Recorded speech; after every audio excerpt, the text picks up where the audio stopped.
But in March 1999, James was arrested for riding an unregistered motorbike and unpaid traffic fines. Though bailed, he had to lay low, freezing their fraud operations. Desperate for cash, Bunting needed another victim to make up the shortfall, but he didn't dare attempt anything with the police breathing down his neck. By April, the urge to kill overwhelmed him. Gambling on audacity, he marched into the Elizabeth police station with Wagner, ranting about harassment. Detectives Barry England and Greg Stone listened impassively, then dryly suggested he file a formal complaint at Adelaide Police Headquarters. Bunting stormed out, never submitting the paperwork, but he left convinced he'd intimidated them. For the rest of April and early May, the police stopped visiting. Bunting smugly assumed they'd backed off, fearing lawsuits or lacking evidence. In reality, detectives were playing a calculated game, giving him enough rope to hang himself. By feigning retreat, they hoped to lure Bunting into complacency, and a fatal mistake. Bunting believed he had outsmarted the police. Desperate to offset the financial shortfall and itching to kill again, he set his sights on David Johnson due to his welfare payments and proximity to their secrets. Bunting, with Robert Wagner and Jamie, lured Johnson to the Snowtown bank vault, tortured, and killed him. It was too late for the police to intervene, highlighting the tragic timing of their discovery. On May 16, 1999, police surveillance observed John Bunting and Robert Wagner traveling separately in two cars, heading towards Snowtown. While police initially didn't know Snowtown's significance, they suspected Bunting and Wagner were headed there for a reason. Detectives Craig Patterson and Brian Swan from Adelaide decided to investigate further. They drove into the small town of about 400 people and spoke with Constable Ian Young. During the conversation, Patterson mentioned they were looking for a Toyota Land Cruiser that might have transported murder victims' bodies. Constable Young recalled logging an unregistered Toyota Land Cruiser entering town in late January. The vehicle had been parked at 25 Railway Terrace, rented recently by Dennis and Ann Cordwell. On May 20th, Detective Steve McCoy and Detective Greg Stone, along with forensic officers Bronwyn Marsh and Gordon Dragg, were sent to Snowtown to follow up. They arrived at Dennis Cordwell's house at 11:30 a.m., explaining they suspected the Land Cruiser might be linked to Elizabeth Hayden's disappearance. Dennis, unaware of the murders, shared what he knew. He explained how John Bunting and Robert Wagner brought a foul-smelling Land Cruiser with barrels, supposedly containing kangaroo carcasses, to his Holton property in November 1998. Dennis added that when he and Ann moved to Snowtown in January, Bunting and Wagner rented the old bank down the street to store these barrels. Nobody had a clue that anything was happening there. Yes, we knew who rented the place, but no idea what they were doing in there. Upon hearing this, police regrouped at the local station to plan next steps. Detective McCoy, Stone, and Regional Detective Rick Day went to the old bank. Dennis Cordwell let them in, where they found 6 barrels containing 8 victims' remains. Police immediately called for backup, and over 20 officers and forensic technicians rushed to Snowtown, working through the night to catalog evidence. The barrels were moved to Adelaide for examination.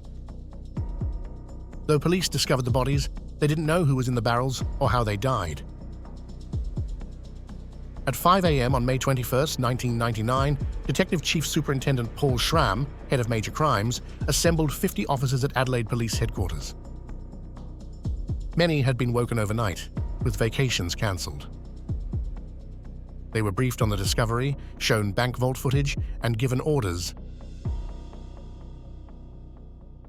A coordinated operation arrested John Bunting, Robert Wagner, and Mark Hayden simultaneously at their homes. John Bunting, realizing the severity, went quietly. As he was led away, he whispered to James Vlasakis, back living with him, to dispose of victims' possessions. James, knowing the situation, made no effort. Mark Hayden was arrested at Blake and Crescent. Unlike Bunting's quietness, Hayden refused to speak, offering no resistance but no words. He didn't verbally acknowledge his rights. Robert Wagner also stayed mostly quiet during arrest like his partners, saying nothing important. The charge sheet alleges that the men murdered an unknown person. That's understood to be a holding charge while investigations continue. As Bunting walked from the dock to the holding cells, a large smile crossed his face.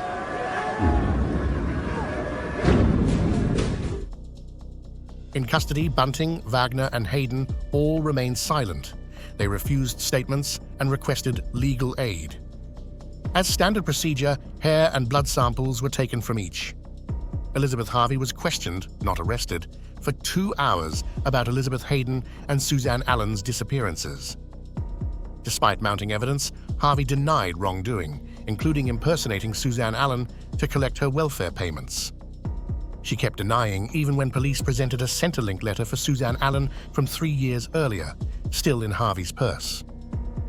When asked about her missing son Troy Yude, gone 9 months, Harvey couldn't accept Bunting might be involved. After questioning, Harvey was charged with welfare fraud but granted bail and sent home. On May 21, 1999, John Bunting, Robert Wagner and Mark Hayden stood in the dock at the Adelaide Magistrates Court, each facing a single charge of murdering an unknown person. This charge was enough to keep the 3 men in custody while police worked to determine the full extent of their crimes, how many people they had killed, and the victims' identities. The investigation was ongoing, and authorities were piecing together the grim details of the murders. By this time, the story had spread widely across the country, with news outlets reporting shocking case details.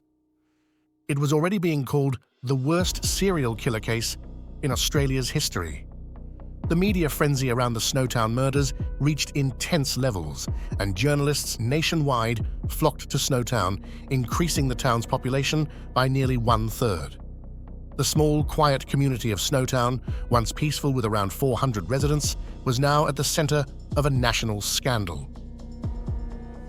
James Vlasakis, not yet arrested or questioned, was in panic after the arrests. Desperate to ease his anxiety, he reached out to friend Wally Fitzgerald, revealing murder details and the arrests. Initially, Fitzgerald thought James was on drugs and dismissed him, hanging up.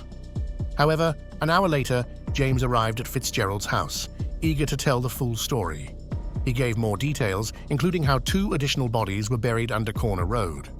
Fitzgerald pretended to listen sympathetically, but understood the seriousness of what he heard. The next day, May 22nd, Fitzgerald called Crime Stoppers, reporting everything James said. This tip proved vital. On May 26th, James was arrested. He sought legal advice, and his lawyer discussed a deal with police, full disclosure in exchange for immunity. Before any official deal was finalized, James began confessing. His confessions took 19 days and filled 2,000 pages of notes. After 10 months, police informed James there was no deal. James chose to keep cooperating. Whether from remorse or hope for leniency, he provided crucial details helping police understand the full murder scope. His confessions revealed the chilling crimes, and police relied heavily on his information. Meanwhile, on June 23, 1999, police returned to Corner Road to excavate the tunnel hiding Ray Davies and Suzanne Allen's bodies. The dig took 5 hours before their grim discovery. They first uncovered Ray Davies' skeleton buried there, followed by 11 trash bags holding Suzanne Allen's dismembered remains. Davies and Allen's remains were added to the victim list, giving authorities more evidence. Police had already found multiple bodies in Snowtown, but each discovery brought them closer to uncovering the full crime extent. Based on Jamie Vlasakis' information, authorities re-examined a body found in 1994 in a lower light farmer's field. Forensic experts confirmed it was Clinton Trezise, missing since 1992. On December 11, 2000, a committal hearing charged Bunting, Wagner, and Mark Hayden with 10 counts of murder. More charges were expected as the investigation continued. The hearing was intense, lasting 9 months before trial. During this, 68 witnesses testified, and 458 written witness statements were submitted. During the hearing, John Bunting, Robert Wagner, and Mark Hayden reacted furiously to Jamie Vlasakis' testimony, shouting abuse at him for ratting. To protect Vlasakis, it was decided he would appear separately from then on. James Vlasakis was charged with 5 counts of murder in April 2000. Fred Brooks, Gary O'Dwyer, David Johnson, Troy Yude, and Gavin Porter. He pleaded guilty to 4 Brooks, O'Dwyer, Johnson, and Yude, but denied involvement in Porter's murder, claiming he only saw the body afterward. He was placed under heavy protection in Yatala prison.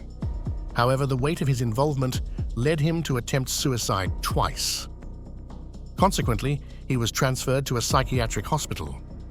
Ultimately, James Vlasakis received 4 consecutive life sentences. The 5th murder charge, Porter, was dropped as part of a deal for his cooperation. His sentence included a non-parole period of 26 years, starting from his arrest on May 26, 1999, 47th.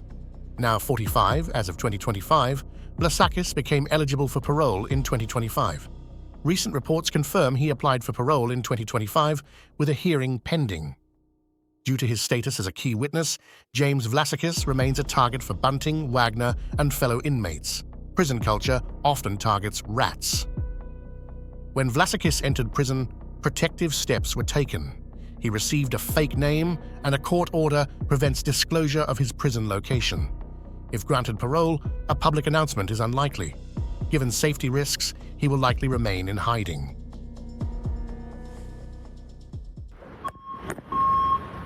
He arrived at the hearing in the back of a prison van, but for James Vlasakis, the days of being under lock and key could soon be over. We've resolved to release Vlasakis on parole. He obeys directions, he obeys prison rules, he's respectful. At the age of just 19, Vlasakis was one of 3 men jailed over a near-decade-long killing spree that ended with a horrific find in the South Australian town of Snowtown.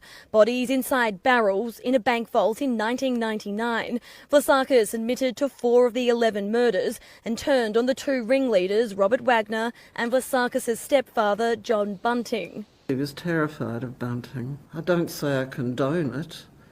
But I can understand why he was drawn into this man's thrall. Vlasakis' information helped convict Bunting and Wagner, and in return earned him special treatment. The public would no longer be shown his face to keep him safe behind bars, and he was promised a chance at parole in 26 years. Those 26 years have now passed, and today at this low-key building in the Adelaide CBD came the massive decision.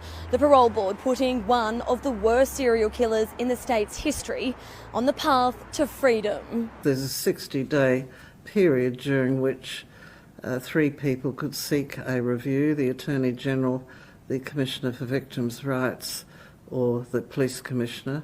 If there's no successful review of his parole, Vlasakis will spend up to 12 months in a pre-release centre before being a free man. But that will be little comfort for the families of the Snowtown victim. Marcus Johnson knows James Vlasakis very well. He helped raise him. It's a complex family tree. When Marcus married Elizabeth Harvey, she already had 2 sons to different fathers, James Vlasakis and Troy Yude. Marcus had a son of his own, David, and together they became a family. But in 1994, Elizabeth moved in with John Bunting, and that's when James fell under Bunting's influence. I find it extremely hard and incomprehensible to my mind to think that Jamie, who had lived with me for so long, could actually kill my son David, my lovely son David, and wonderful Troy. It's very, very, very perplexing for me. Should I stand here and screw my face up in hatred at Jamie? I don't seem to have that ability to do that. Yet I do not want him to walk the streets again. And that, because that is justice to David, it is justice to Troy and those other 2 poor souls. I thought he had capacity to love his family and to think highly of us all. I thought I knew him. I obviously didn't. As a human being, I don't know him. I obviously never did. Elizabeth Harvey, the mother of James Vlasakis, could have been charged with murder or as an accessory to murder. Her involvement went beyond impersonating Suzanne Allen to collect welfare payments, as she had direct knowledge of some murders and actively participated in Ray Davies' murder, even stabbing him and helping Robert Wagner strangle him. However, by late 2000, Elizabeth's health had severely worsened. She had been told by a doctor that the supposedly benign tumor found in her breast in 1993 had become cancerous and spread throughout her body. She became too sick to stand trial and passed away on February 5, 2001, at age 47, never facing charges for her role in the murders or welfare fraud. On August 13, 2001, the lengthy committal hearing for John Bunting, Robert Wagner, and Mark Hayden officially began. All three pleaded not guilty to 10 murder charges. The case continued with additional hearings. In February 2002, Bunting and Hayden were charged with Clinton Trezise's 1992 murder, while Wagner was charged as an accessory. They were also charged with Thomas Trevelyan's 1997 murder, staged as a suicide. Again, all pleaded not guilty. The case was so large that pre-trial proceedings didn't start until March 2002. As prosecutors built their case, convicting Mark Hayden of 12 murders proved extremely difficult. Evidence against him was limited, with uncertainty about his presence at crime scenes. Judge Brian Martin dismissed 9 murder charges against Hayden, leaving only charges for Clinton Trezise, Troy Ude, and his wife Elizabeth Hayden.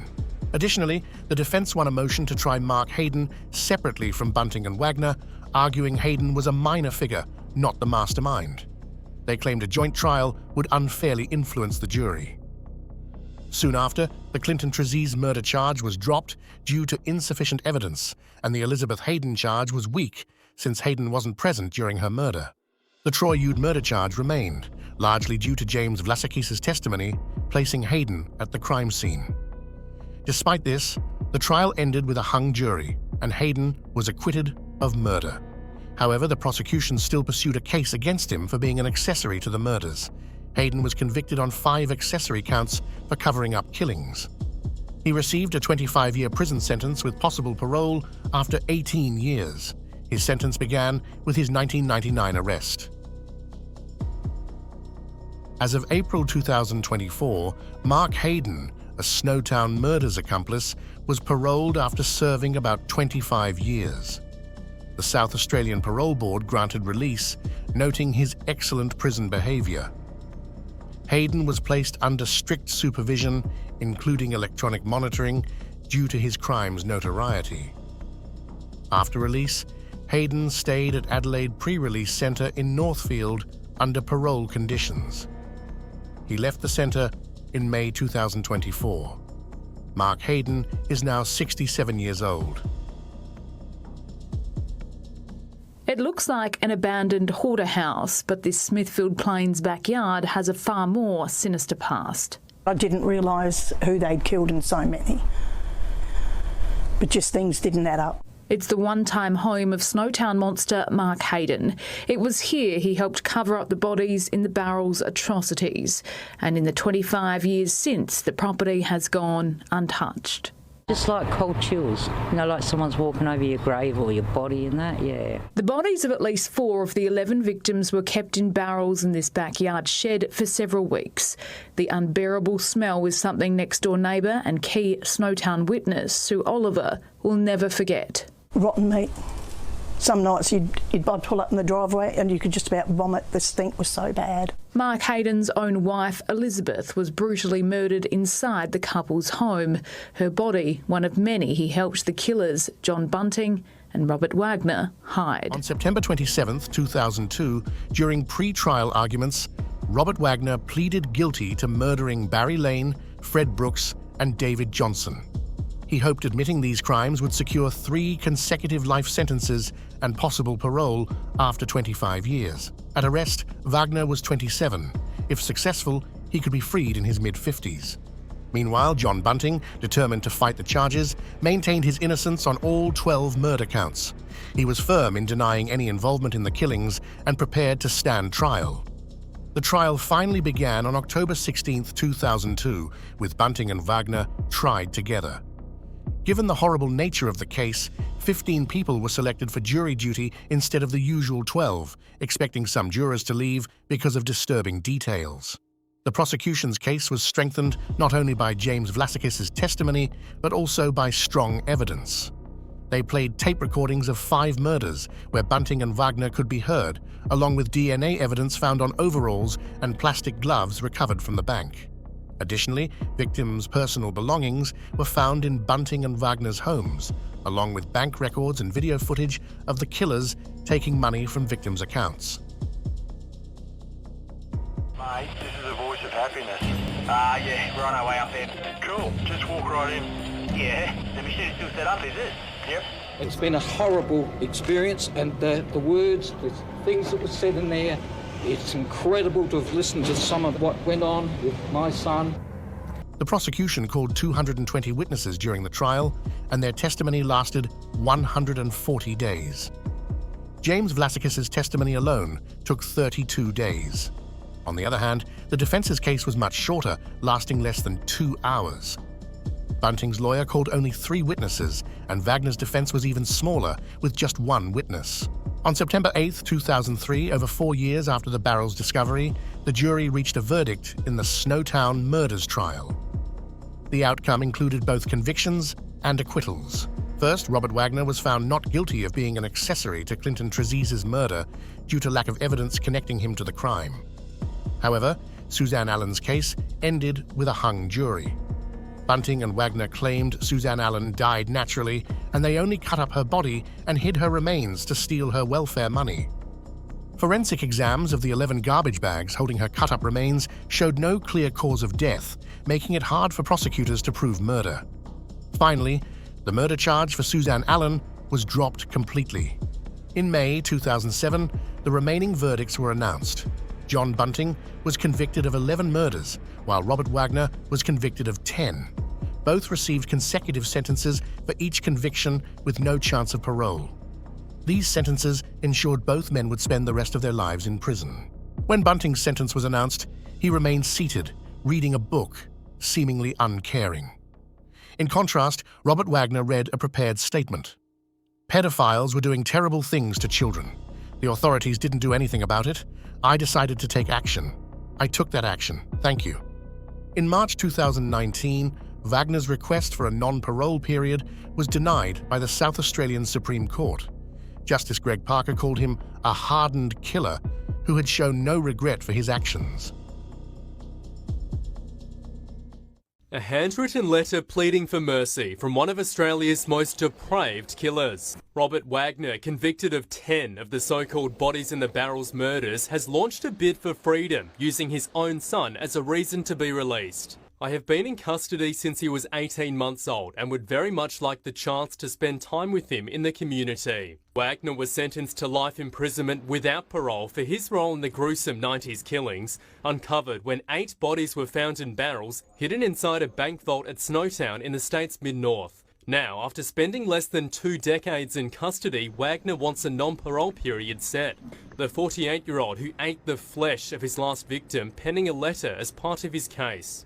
"My behaviour in prison has been reasonably good. I am eager to continue with my good behaviour so that I can progress through the system." Getting up for school it was a bit confusing as a child, you know. Wake up in the morning and the cops have kicked in the front door. He was my dad and he took himself out of my life. And I'm angry at him for that. I think he knows what he's done. And the fact that, like most people see him as a monster, I just grew up with a different side of him. How would you describe your life as the son of Robert Wagner? Broken and destroyed. Because it's affected me more than anyone else has known, knowing that my father did what he did. To be brutally honest, I know he might be my father and I say I love him. If the death penalty was still in Australia, I do think he did deserve to be killed by hanging or something like that if that was still in Australia. To be brutally honest. I do love him, but to take someone else's life is just not fair. Today, both John Bunting and Robert Wagner remain in prison, serving multiple life sentences without parole. He done the murders of my brother. Barry's nephew remembers spending time with the couple when he was just a child. They were like 2 peas in a pot. His present is haunted by his past, knowing he grew up around one of Australia's worst serial killers. It makes me really feel sick in the stomach, not knowing that someone wasn't a serial killer, but now is, would turn into such pretty much an animal. If they release him at all, he'll be after me, and I don't want that. Marcus Johnson knew them all. His ex-wife, Elizabeth Harvey, left him to live with John Bunting. Marcus kept in contact and through Bunting met Mark Hayden and Robert Wagner. He believes it was Bunting who masterminded the killings, plotting with the others to murder acquaintances, friends, even relatives for their welfare benefits. They fed off each other and it became a game. The events of the Snowtown murders were shown in the 2011 Australian film Snowtown. In the film, James Vlasakis is shown as a slightly sympathetic character, accidentally pulled into John Bunting's violent world. Bunting, however, is shown as a calm and clever evil genius who only sometimes shows murderous anger, very different from the real Bunting, who was constantly shouting, angry, and not very smart. The film doesn't deeply explore the killers' or victims' backgrounds. The Salisbury North House, where Bunting lived and buried 2 bodies, was torn down by the South Australian Housing Trust in 2008. The Murray Bridge property was sold. The bank, with its 4-bedroom house, was put up for auction in February 2012, but reached only half its $200,000 minimum price. After an open house that raised $700 for charity through entry fees, the property sold later that year on September 27th for just over $185,000. The new owners plan to live there while running a business from the bank. A plaque was added to remember the victims. The Snowtown murders have deeply affected the local community. The small town struggles with its dark tourism image. There's an ongoing effort in the community to move past this history. Some residents of Snowtown have expressed a desire to rename the town or create a more positive identity, though this is hard because the murders got worldwide attention. Local leaders are working on tourism initiatives to promote Snowtown's history as a rural community rather than just the killings. Thank you for joining this exploration. Questions or comments are welcome below. Please like, subscribe, and hit the notification bell for updates. Take care and see you in the next video.